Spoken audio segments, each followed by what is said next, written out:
नमस्कार. बॉलिवूडमध्ये असे अनेक सेलिब्रिटी आहेत ज्यांच्या आयुष्यात फक्त एकदा नाही तर अनेकदा प्रेमाची एंट्री झाली आहे, पण तरी देखील त्यांनी लग्न करण्याचा निर्णय घेतला नाही. तुम्ही बॉलिवूडच्या अशा अभिनेत्रीला ओळखता जिने एका पाठोपाठ अनेक सिनेमांमध्ये काम केलंय, पण अभिनेत्री तिच्या रिलेशनशिपमुळे अधिकच चर्चेत राहिली आहे. आज देखील अभिनेत्री तिच्या खासगी आयुष्यामुळे अधिक चर्चेत असते. अभिनेत्री बॉलिवूड अभिनेते, उद्योजक, मॉडेल, झगमगत्या विश्वातील अनेक सेलिब्रिटींना डेट केला आहे.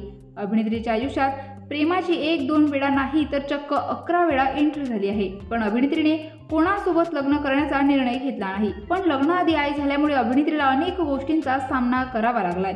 तर बघूया कोण आहे ही अभिनेत्री. तर मित्रांनो, सध्या ज्या अभिनेत्रीची चर्चा रंगली आहे ती दुसरी तिसरी कोणी नसून सुष्मिता सेन आहे. सुष्मिता हिने अनेक हिंदी सिनेमांमध्ये काम केलंय. तसेच अभिनेत्री अफेअरमुळे अधिक चर्चेत राहिली. ललित मोदी, संजय नारंग, रणदीप हुड्डा, इम्तियाज खत्री, वसीम अक्रम आणि मुदस्सर अजीज यासारख्या 11 जणांना अभिनेत्रीने डेट केलंय. रोहमन शॉल सध्या अभिनेत्री रिलेशनशिपमध्ये असल्याच्या चर्चांना उधाण आलंय. आज देखील सुष्मिता हिने लग्न का केलं नाही असा प्रश्न चाहते विचारत असतात. आज सुष्मिता तिच्या यशाच्या उच्च शिखरावर आहे. तसेच अभिनेत्री आता 2 मुलींची आई आहे.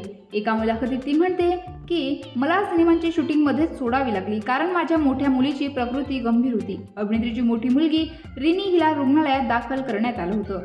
तेव्हा सुष्मिता हिला अनेकांनी सांगितलं होतं की तुझं करिअरकडे दुर्लक्ष होत आहे, कारण बॉलिवूडमध्ये काम करत असताना वयाच्या 24व्या वर्षीच आई होण्याचा निर्णय घेतला. सुष्मिता हिने 2 मुलींना दत्तक घेतलं आहे.